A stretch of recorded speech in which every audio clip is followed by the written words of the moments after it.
Not just gangs of kids anymore. They are often the kinds of kids that are called super predators. Super predators. Super predators. No conscience, no empathy. We can talk about why they ended up that way, but I was president of the Senate in Haiti in 1994 when Bill Clinton invaded the island. And I have the records about the Clinton Foundation. My dream was to go back to Haiti, to do for Haiti what I had seen in the United States. Free enterprise system, the justice system you have here, and fight corruption in Haiti. And in 1991, I was elected Senator of Haiti. The same year, Jean-Bertrand Aristide was elected president. In February of 1994, I became president of the Senate, and I had to deal with the Clinton invasion of Haiti.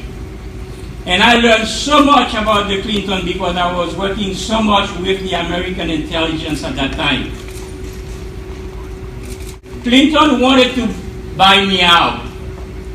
And I remember that I was hitting very hard on several fronts.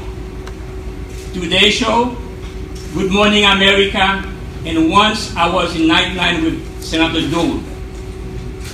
And to try to appease me, he sent me Bill Richardson, who was actually congressman at that time.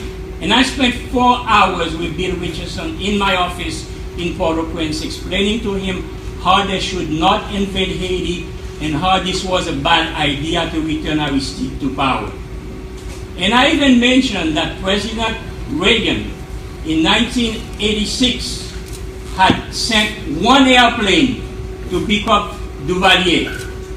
I said, that's the way to do it. You want to get rid of those generals? Send an airplane. I will help them into that airplane.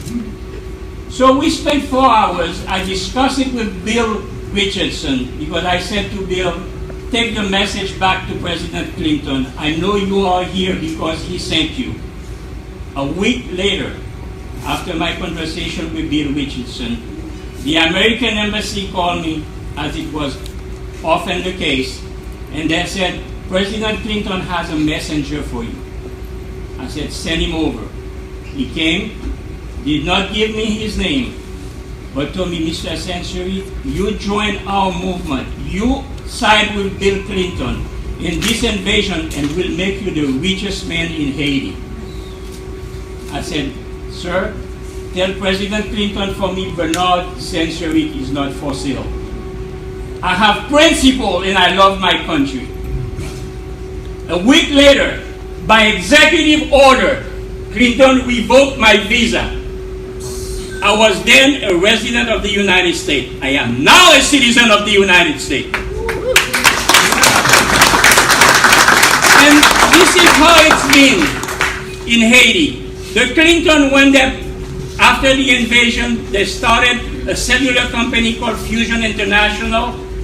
To make a long story short, now it's Digicel who is taking over, and his friend Dennis O'Brien has given millions to the Clinton Foundation. In 2010, the earthquake of Haiti, not only American taxpayers, but the whole world has given billions of dollars to the Clinton Foundation for the Haitians. Not even 2% of that money went back to Haiti. So Mr. Trump, we are asking you, begging you, the Haitian community will side with you if one day you ask Hillary Clinton publicly to disclose the audit of all the money they have stolen from Haiti in 2010 after the earthquake.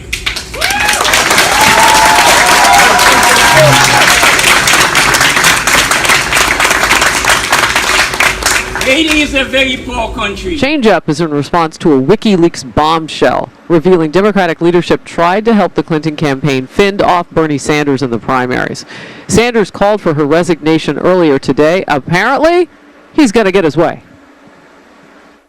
I don't think she is qualified to be the chair of the DNC, not only for these awful emails which revealed the prejudice of the DNC, for these awful emails which revealed the prejudice of the DNC, for these awful emails which revealed the prejudice of the DNC. You're watching this accurately. This is Hillary Clinton kissing the person she calls her mentor, Robert Byrd, who happens to be the Ku Klux Klan leader and retiring Democrat senator. For these awful emails which revealed the prejudice of the DNC. For these awful emails which revealed the prejudice of the DNC. With your eyes now open, why in the world would you reward the very same racist behavior and failed policies of the political system and people that got us in this mess in the first place by voting for them? Because voting for Hillary or Bernie Sanders will not carry the message of the day. Wouldn't it be amazing if we as black people waged a backlash against the Democrat establishment that has lied to us? So what is a blacklash? Blacklash is similar to whiplash. When a car is moving pretty fast and trucking along, the people inside the car that's riding on the car tends to whiplash, or they go forward real quick and whip the neck when the car stops all of a sudden. And likewise, we as black people and Latinos have been voting Democrat, and the only thing that keeps the Democrat Party and its agenda alive are our votes. And we just need to stop them from continuing to deceive us and continue to use us like they always do every year. And think of it now. Martin Luther King conducted a boycott that caused the bus industry to stop because of the injustice that they were suffering from segregation. So likewise, we need to boycott the Democrat Party and cause the whole system of corruption against us to completely stop, and start holding them accountable for how they've mismanaged our vote by giving us high crime in our street, failing schools, and high unemployment rates. Stop waiting in line to vote Democrat. Let's give them blacklash. Look at our condition, my brothers and sisters. In racing, 90% of our black men are being incarcerated. 90%. That is ridiculous. The Democrat Party has funded and fueled policies that have broken down our families. Why are we still voting for them? The Democrat Party has instituted policies that have dumbed down the educational standards for our young people. The Democrat Party doesn't want us to go to the schools of our choices. So what is that called? What do we call that in the 60s? Segregation. When we want our kids to go to an effective school and we see the Democrat Party, which founded the Ku Klux Klan, not wanting us to attend schools of our choice, that just shows me that the Democrat Party is still the party of segregation to this day. Why in the world are we still voting for the Democrat Party? We see in Democrat-run cities, they're running down to the ground. Crime is an all-time high, and we still, black people, vote Democrat. Why is that? When we have our black celebrities with t-shirts that say vote or die, meaning subjectively that we need to vote Democrat or else we'll die, well, we vote Democrat and we die.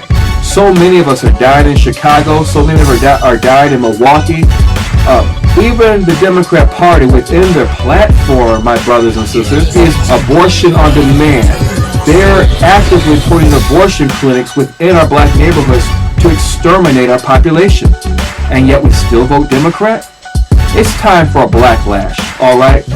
They definitely don't care about us, except when it's election time, when they can kill enough of us by them sending drugs and guns within our black neighborhoods and Latino neighborhoods so that we kill ourselves, and yet we blame it on whitey. We blame it on the white people, when really it's this Democrat system that they've created for us. Alright? So let's stick it to them this time by us joining forces intentionally, voting not for Hillary Clinton, not for Bernie Sanders, not listening to the hype that they keep pushing down our throats every single election cycle. No. It's the Democrat Party that's messing us up. After 50 years of Democrat rule, isn't it time for a change? Aren't you tired of the crime in your streets? Aren't you tired of criminals going back into society when they've not done their time? Aren't you tired of it? Aren't you tired of it? Well, then it's time then to vote black to the Republican Party, because it was the Republican Party that set the slaves free. It was the Republican Party that wants economic opportunity to every race. The Republican Party is not playing racial games like dividing the races up like the Democrat Party's been doing. It's time for us to understand this, that all of us came over here in a boat, but now we're in the same boat now. And we all are Americans. We all are Native Americans. If you were born in this country, you are a Native American. That's right.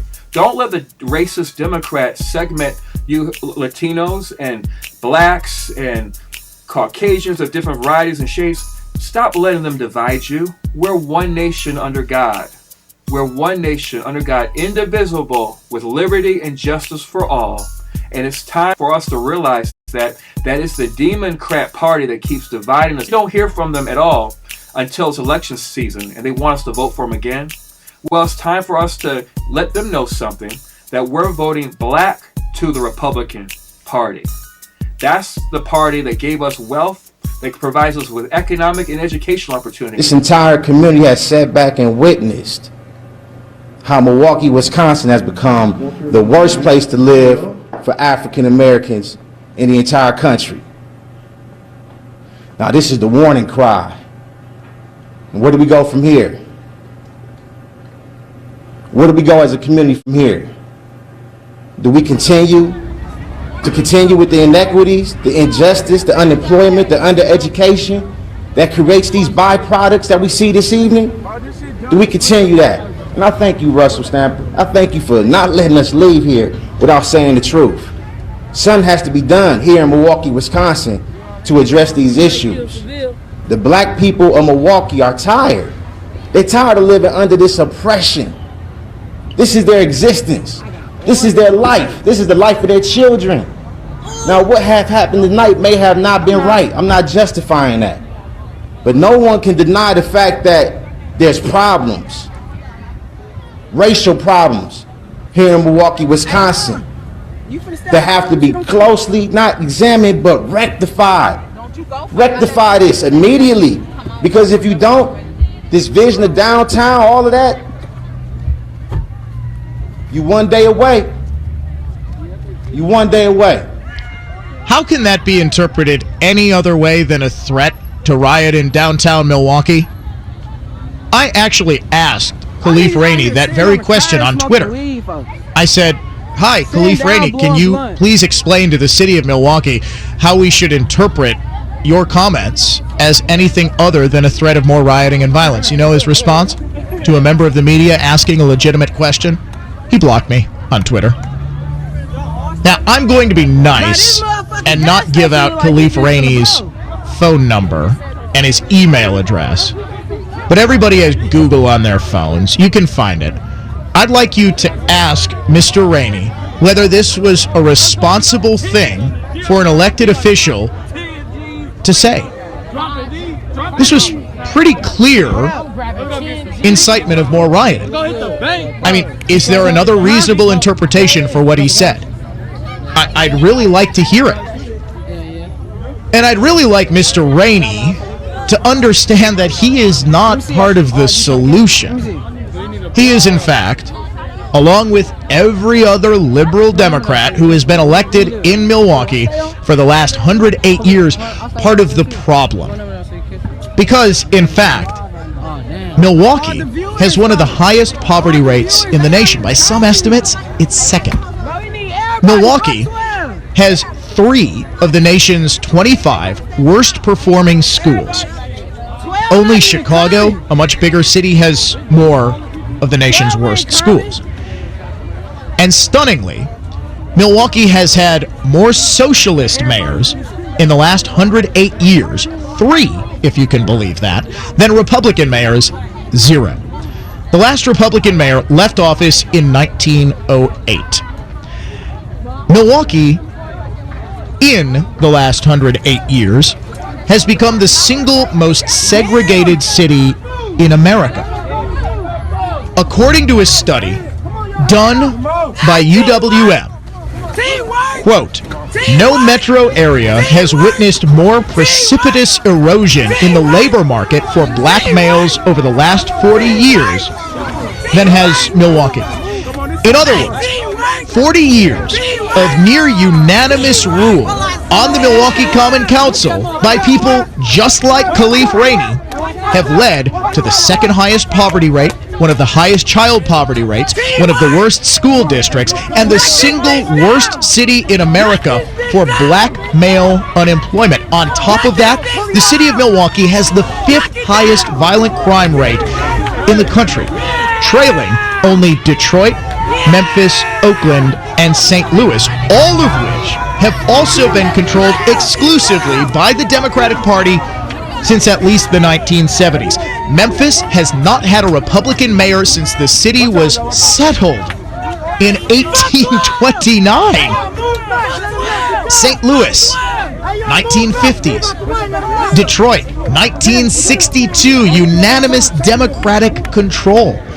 In fact, I challenge anyone, any local historian, John Gerda, name me the last time that Republicans or anybody who subscribed to conservative ideology had a controlling interest over the Milwaukee Common Council. I mean, we know it's been liberal Democrats for the last 108 years in the mayor's office. What about the Common Council?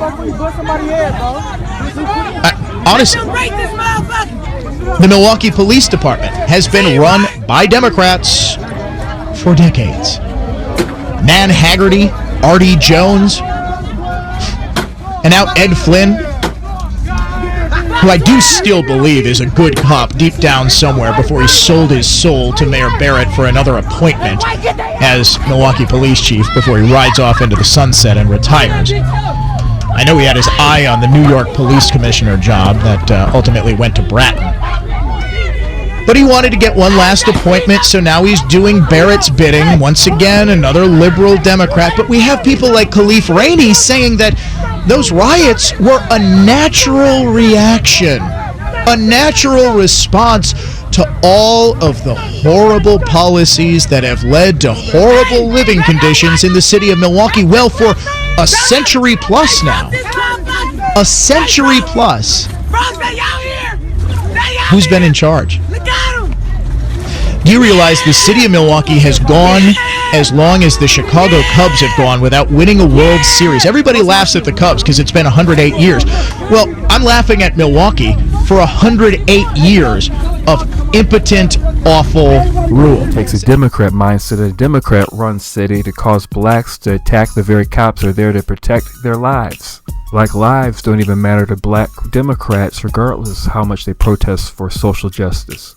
But when it comes to black-on-black crime and you get blown away, Democrats won't say a single word on your behalf and no one marches. Meanwhile, white Democrats, socialists, and communists use blacks submissive to the failed Democrat Party as tools used to usher in and introduce an unconstitutional authoritarian government over America after being blinded by white privilege lies spewed into their eyes. So, since Obama's been president, first black president, forget about all the foreign policy disasters of Hillary, we have had a 58% increase of black Americans that are on food stamps under Obama. We've had a 20% increase black Americans out of the labor force under Barack Obama. Hillary says she'll continue those policies. Are black Americans better off under Barack Obama? Don't ask me, ask Cornel West, who has said several times, and Travis Smiley. Absolutely not. All right? But this is larger than the president. We're talking about 50 years of a political Berlin Wall within black America that has to be shattered. And the fear that the Democratic Party has is that Donald Trump has the attitude and the will, and he will do what it takes to win this election and to break down that wall. Donald Trump's outreach to African Americans is so effective that it brought Hillary out of hiding. I mean, there was a hashtag, where's Hillary? But she fears that Donald Trump's outreach and the statements that he's been making towards African Americans about how he can improve the quality of life for a number of African Americans, it struck a nerve with her campaign, and they told her, you have to do something. So she went on TV, she opened up a pickle jar to prove that she's healthy.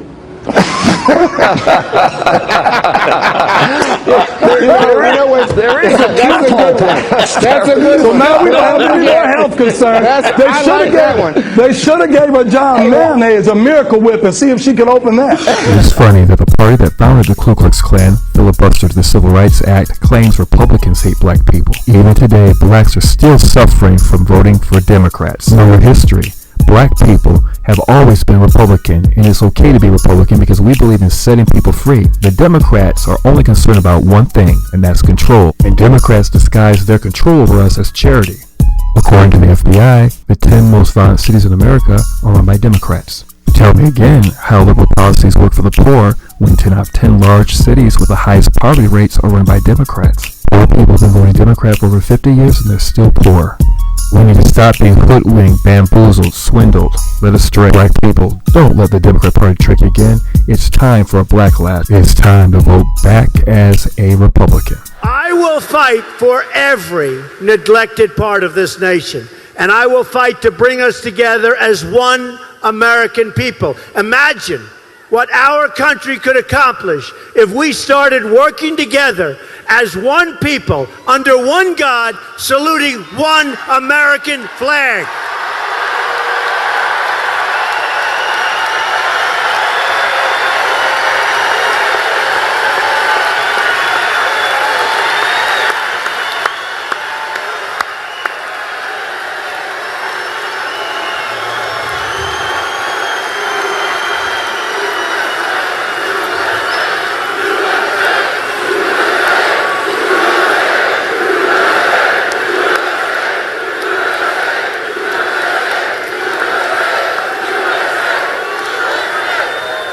It's time to break with the bitter failures of the past and to embrace a new, inclusive, and prosperous American future. A future of success, togetherness, and unity. A future of fixing our inner cities and our African American areas of this country that have been treated so badly.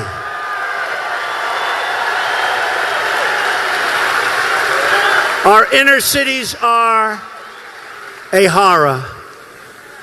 No jobs, no safety, education is the worst. We're going to fix it. We're going to fix it.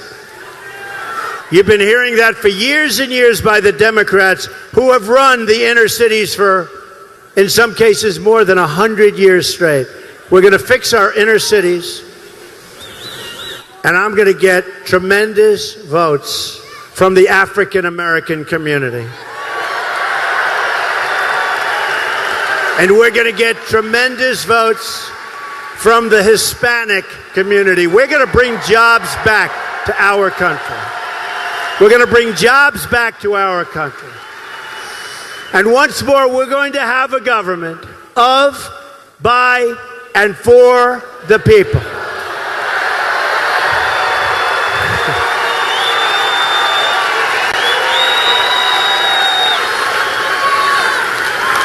We will make America, and some people don't like this because it doesn't sound right, wealthy again. We will make America strong again. We will make America safe again. And we will make America great again. Thank you. God bless you. Thank you.